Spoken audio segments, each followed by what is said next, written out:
할렐루야, 사랑하는 친구들, 어제 하루도 잘 보냈습니까? 자, 오늘 11월 12일 목요일 청매 큐티 시간입니다. 오늘 본문 역대하 9장 13절에서 31절의 말씀을 가지고 백성들을 위한 영광이라는 제목으로 여러분들과 함께 은혜를 나눠볼까 합니다. 하나님은 솔로몬에게 부와 영광을 주시겠다던 약속을 지키십니다. 부와 영광은 백성들을 부유하고 영화롭게 하라고 주신 선물입니다. 라고 이야기하고 있어요. 그래서 솔로몬의 지혜로운 통치로 이스라엘은 막대한 부를 축적하고 평화의 시대를 이루어 갑니다. 전쟁에 쓰이는 방패를 금으로 만들어 왕궁의 장식용으로 사용할 정도입니다. 금이 너무 흔해서 은을 하찮게 여길 정도이고 호화롭고 진귀한 물품이 넘쳐납니다. 이러한 경제력을 바탕으로 솔로몬은 막강한 군사력도 갖춥니다. 말들과 전차를 수입하여 전차 부대를 조직하여 이스라엘의 평화가 흔들리지 않게 대비합니다. 솔로몬의 부와 영광이 백성들에게 흘러 들어가고 있습니다. 열왕기상은 말년에 솔로몬이 하나님에게서 멀어지는 모습을 기록하지만 역대하는 솔로몬의 의로운 모습만을 기록하고 끝맺습니다. 열왕기상은 포로에 잡혀간 백성들에게 멸망의 이유를 알려주기 위해 쓰인 책이고, 역대하는 포로 생활을 마치고 다시 나라를 재건해야 하는 백성들에게 희망을 불어넣기 위한 책이기 때문입니다. 라고 이야기하고 있어요. 그래서 열왕기와 역대기를 비교하고 그 차이점을 논하려면 먼저 신명기적 사관과 역대기적 사관에 대해서 이해를 해야 합니다. 그러니까 열왕기 상하서는 신명기의 역사서에 해당을 하고 있고요. 역대기 상하는 역대기 역사서에 해당을 하고 있습니다. 그러니까 신명기 역사서는 여호수아, 사사기, 사무엘 상하, 열왕기 상하 가 이제 신명기 역사서고, 이 신명기 역사서의 특징은 신명기의 신학의 주제로 그 계명에 대한 순종과 불순종에 따라 이스라엘 백성에게 축복과 저주가 내려진다라는 거죠. 그래서 신명기는 이스라엘이 하나님께 순종하면 축복을 받지만 불순종하면 징계를 받는다고 기록을 하고 있어요. 그리고 역대기 역사서는 역대기 상하, 에스라, 느헤미야 라고 이제 구성이 되어 있고,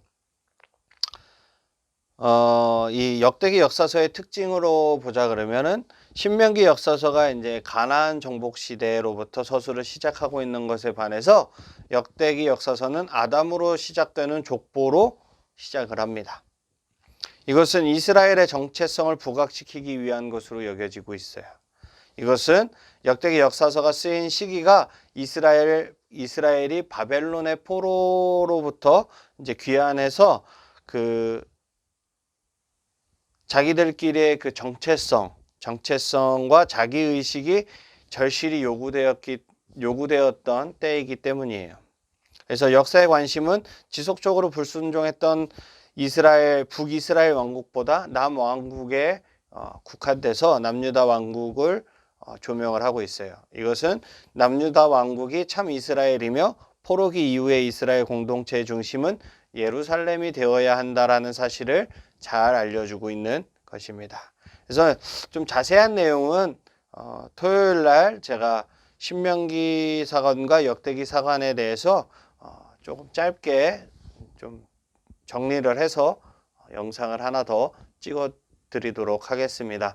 그 영상 보시고 신명기적 역사적 관점과 그리고 역대기적 역사적 관점에 대해서 공부하는 시간이 되었으면 좋겠습니다. 자, 오늘은 학교 큐티가 있죠. 첫 번째 질문은 솔로몬은 엄청난 부를 쌓은 왕이었습니다. 그가 가졌던 부를 한번 나열해 볼까요? 이것은 한번 개인적으로 찾아서 적어 보시면 좋겠습니다. 그리고 먼저 열왕기상 11장을 읽어보세요. 엄청난 부를 가졌던 솔로몬의 최후는 어땠나요? 솔로몬은 그가 받은 부의 축복을 어디에 썼나요? 하나님의 은혜로 이스라엘 역사에서 가장 많은 부를 쌓았던 솔로몬. 주변 모든 나라들이 그의 위대함을 높일 정도로 솔로몬의 영광은 매우 찬란했어요. 솔로몬의 부는 스스로의 그런 노력으로 쌓은 것이 아닌 하나님께서 선왕, 아버지인 다윗과 맺으신 약속의 열매였죠. 하지만 솔로몬은 그렇게 얻은 부를 통해 하나님을 섬기지 않고 이방 여인들과 그들의 신을 섬기는 데 사용하고 말았습니다. 그것은 솔로몬의 큰 잘못이었죠. 결국 그의 잘못은 이스라엘의 분열이라는 비극이라는 그 결과를 초래하고 맙니다. 그래서 이스라엘이 사울, 다윗, 솔로몬까지는 통일 왕조, 하나의 왕조를 가지고 있었지만,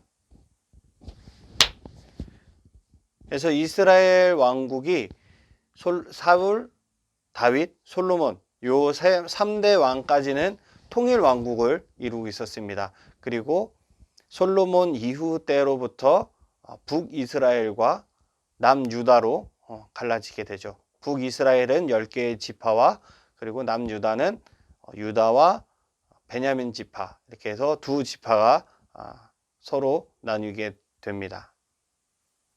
근데 이제 역사적으로 보면 다윗의 왕조는, 남유다는 다윗의 자손으로 쭉 이어지게 되고 북이스라엘은 왕조가 계속 바뀌게 돼요. 우리나라로 치면 고려였다가 뭐 조선이 됐다가 뭐 이런 식으로 왕조가 아예 바뀌게 되는 역사를 낳게 됩니다. 다시 이 주제로 본문으로 돌아와서, 하나님은 우리에게 부의 축복을 주시고는 해요. 하나님은 모든 것을 하실 수 있는 분이시니까요. 하지만 대부분의 사람들은 자신이 가진 부를 하나님을 위해 사용하기보다 자신을 위해 사용하는데 열중합니다. 가진 것이 없을 때 하나님을 의지하는 것보다 부자가 되어 자신의 재산이 충분할 때 모든 것을 하나님의 축복으로 인정하는 것이 훨씬 더 어려워요. 그래서 예수님은 마가복음 10장 25절에서 낙타가 바늘귀로 나가는 것이 부자가 하나님 나라에 들어가는 것보다 쉬우니라 라고 이야기하신 거예요. 부자가 되는 순간 하나님의 은혜를 잊기 때문이에요. 근데 모든 부자가 그렇다라는 것은 아닙니다. 모든 부자가 그런 것은 아니지만 이럴 경우가 더욱 많다라는 거예요. 그래서 우리의 마음을 지켜야 하는 겁니다. 더욱 내 마음을 지켜라. 생명의 근원이 이에서 남이니라 라고 잠언에서 이야기하고 있는 것처럼 마음을 지키는 것이 중요해요. 그래서 많은 청소년들이 그저 돈을 벌고 싶다, 부자가 되고 싶다라는 꿈을 꿔요. 그것이 나쁘다고 이야기할 수는 없어요. 우리가 살아가는 시대는 분명 부를 가진 자가 행복할 것이라는 메시지를 끊임없이 우리에게 던지고 있기 때문입니다. 그래서 온라인 매체, 우리가 요새 많이 보는 뭐 유튜브라든가 팟캐스트라든가 이런 것들을 조심해서 잘 봐야 한다라는 겁니다. 우리는 지금 만몬주의, 그러니까 물질 만물주의에 빠져 있어요. 이 세계는 자본주의라는 그 영향 아래, 민주주의라는 영향 아래 물질이 판을 치고 있는, 물질이 최고의 가치가 되어 있는 시대를 살아가고 있습니다. 하지만 영원한 행복은 오직 하나님 안에서만 누릴 수 있다는 것을 꼭 기억하시기 바랍니다. 따라서 불을 쫓기 전에 하나님께 순종하는 자녀가 되는 먼저 그 결심을 해야 한다는 거죠. 자신의 부를 이방신을 위해 사용하고 많은 소유에도 허망하다고 고백했던 솔로몬과 같은 어리석은 자의 최후를 따라가서는 안 될 것입니다. 전에도 얘기했지만 솔로몬이 처음에는 정말 멋진 왕이었어요. 하나님께 지혜를 구하고 그 어떠한 다른 것을 구하는 것이 아니라 하나님의 백성을 잘 치리할 수 있는 그 지혜를 구했을 때 하나님께서 크게 기뻐하시고 많은 부와 명예와 권력과 모든 것을 부어주셨지만 그것들을 잘못 사용함으로써 결국 이스라엘은 두 개로 나눠지게 됩니다. 그런 전철을 밟지 않는 우리 청소년부 친구들이 되시기를 주님의 이름으로 축복합니다. 아멘. 기도하겠습니다. 사랑과 은혜의 하나님 감사합니다. 이 땅의 모든 재물의 소유는 하나님께 있음을 기억하게 하시고 우리를 부하거나 가난하게 하지 마셔서 하나님을 모른다 하지 않게 하여 주시옵소서. 언제나 우리의 마음을 붙들고 하나님만을 의지하는 귀한 청소년부 친구들이 다 되게 하여 주시옵소서. 감사드리며 귀하신 예수님의 이름으로 기도드렸습니다. 아멘. 할렐루야. 우리 친구들 내일 이 시간에 다시 만나요. 안녕.